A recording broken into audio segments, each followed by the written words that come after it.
You're going to want to shield the bottom of the cavities. Technically, I shouldn't have to shield the humbucker area, but these copper areas are all going to come together, or these areas are going to come together and be grounded. So I'm going to go ahead and shield it. Normally, humbuckers do not need shielded.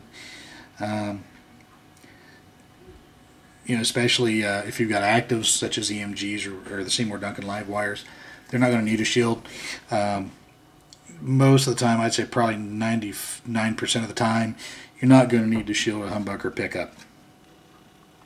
Single coils, about 99% of the time you will, unless you got some the noiseless type that are already built with that type of restriction for the sound to come through. So we're going to lost my train of thought again. We're going to shield the bottoms, and then we're going to shield the sides. And how do you do that? That's pretty simple. You'll lay your copper on there just like that,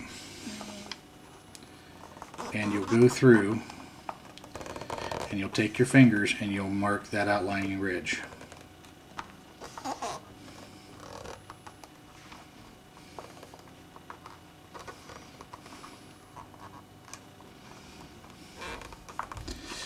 It actually helps to have the posts, the pivots in whenever you do this, because you can keep it up there and you press it right there and you know it's the same all the time. So what you do is you go through and you do an outline with your finger and you press it. Copper is good and flexible, and it'll hold shape.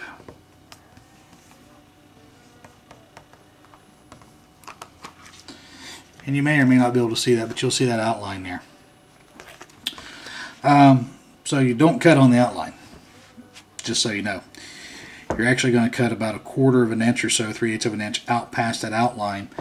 So that way whenever you set this down in the cavity, you're going to have a little lip that does this up the sides.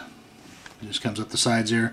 So when we go to wrap that, we want it all touching, because we're going to drop some solder points here and there.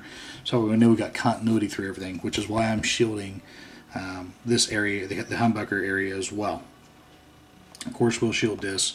I got the large kit because I've got a couple other projects I've got to do. I've got another installation I've got to do for just basically a guy that knows a guy that wanted to pay me to do some work on a guitar. So you know, that large kit is more than enough to do this guitar. I could probably get 2, maybe 3 out of this. I think it was like $30 or something like that. So I'll go ahead and get this started and get everything shielded up. And we'll get back, we'll take a look, see what it looks like. Okay, so now we've got the control cavity shielded nice and neat.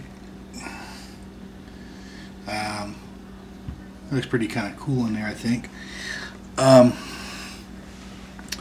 This stuff is the copper is really nothing more than a foil with a sticky back, and it's hard to deal with. And if I were to, do this, it's pretty flexible and things of that nature. However, once you take the backing off, it's just like the wrapper on the Hershey's Kiss. It gets that bend and kink in it, and it's done. It's doesn't have much flexibility to it, but it has stretchability, and that helps us put this in this cavity. One of my favorite tools to use to smooth this out, you'll never get it completely smooth unless you like to spend years on something, is actually the blunt end of an X-Acto knife. So I can take it and I can run it down. Let me see if we can show you this. I can take it and I can run it down into the corners, get the corners nice and neat. I can also run along the edge here, pressed up against the wood. Now it will go smoother in certain woods than others. This is an alder body. Alder has a tendency to become kind of hairy or fuzzy when it's cut. Just the nature of that wood, and because of that, it's pretty coarse in here. So it's pretty important you go in, and you'll have some spots that don't entirely stick, up against the wood, and that's not a bad thing. I mean, the ideal thing would be for it to stick. It'll stay in there. It's not going to fall out. It's not going to fall up against electronics or anything like that. It will stay there. Like I say, it's not the easiest thing to work with. Sometimes I can cut this whole section out, the base part, in one section and get it. I was having trouble with it, so I actually cut reliefs and just separated it, overlapped, and things of that nature. I dropped a little bit of pieces of solder in here and there wherever the pieces met at. Make sure I've got continuity through everything. So that's pretty much it. Now we're going to mount the Floyd. Earlier I've shimmed the Floyd, got that ready to go, and if I can remember where I put Mr. Floyd, Mr. Rose, because I've got a tabletop full of stuff here. And at this point, a lot of people would already go ahead and start mounting the pick guard. That's actually one of the last things that I do. The reason being is you want the pick guard to be centered and look good, but even more important, you want the strings to line up to the poles as best as they can. So I want to tilt and shuffle the pick guard around to get that, and yet find the balance of it looking proper on the body. So we're going to go ahead and put the Floyd in, get that set up. I like to go ahead and put the handle on here.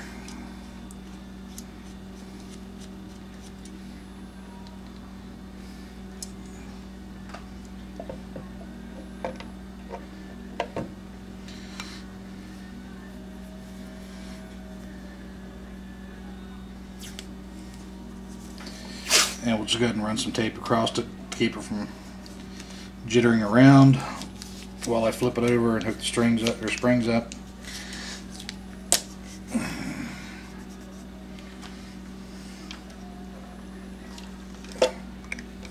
can see it's still flopped. I should put another piece of tape on it, and I think I will.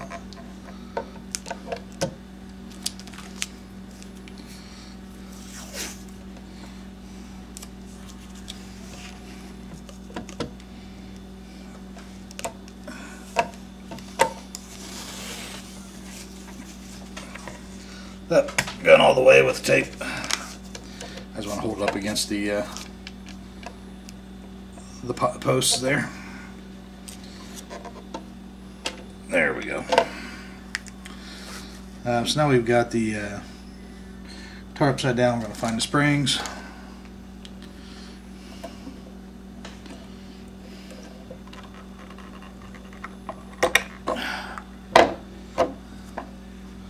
And make sure it's set up in the post properly, and it did. And we can go ahead and take this out. Now I just like to have it for a handle. Keeps me from dropping it on the finish and cracking the finish or anything like that.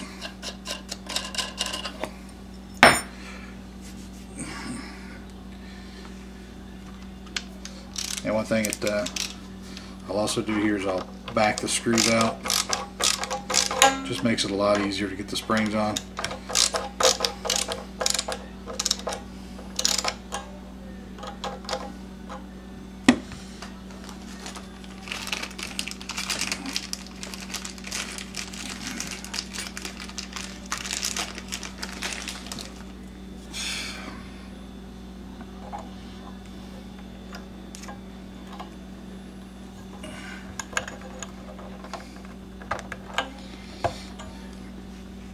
And it actually looks like the 37mm block is going to be fine.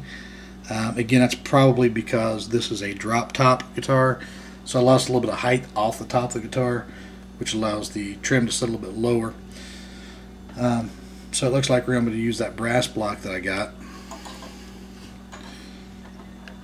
I want to give one of those a try. I've heard mixed stories about those. Some people say they're super fantastico, some people say they're a tone killer. But if we look into the back of the body, we look here at the trim block. I don't know if you can see it. I'm trying to get some light there. Notice there's some space there. What we'll do is we'll set the trim to what I like, a level trim height. And we'll throw a piece of block in behind here between the body and the trim block itself, so that way that the string resonance, the sustain, and everything travels through the trim block into that block of wood we're going to use to basically lock the trim into dive only status, and to go from there. I've got full floating guitars, it goes both ways. I've got a cousin like that too. He's a great guy, but you know, but I've got to go both ways, and they're great and they're fine. But this is going to be a guitar that I'm probably going to put a lot of play into it, just for the fact I want to be able to open tune the guitar. Sometimes I'll just unlock the string locks and just start twiddling around with tunings and things of that nature, but I still want the Floyd, so I'll keep that. We'll drive these screws in, just back in just a little bit.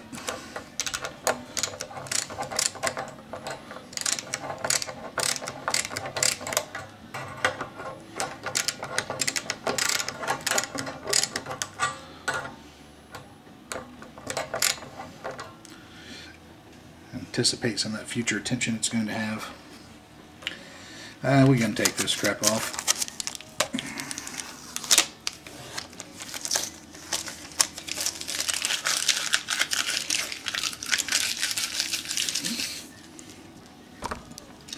Like I say, again, we'll just once we get the strings on, we get the action set up, we'll set this up for a level float, so we get that nice geometry going into the body there. One other thing that I forgot to do was put tape back here where the trim is going to sit. It's getting late at night, probably get a little slap happy. I'm going to be up another 6 hours to go to work. So we'll just put a piece of paper on it, protect that finish. We won't see any nasty stuff. So yeah, you know, all kinds of good stuff is happening here. Going to mount the socket, get the wires over for that, which there's a hole here that I've got to cut out for the wires and the copper. But you know, we'll get all that taken care of. And I think the next thing we're going to do is actually start putting the tuners on the neck. See how that turns out.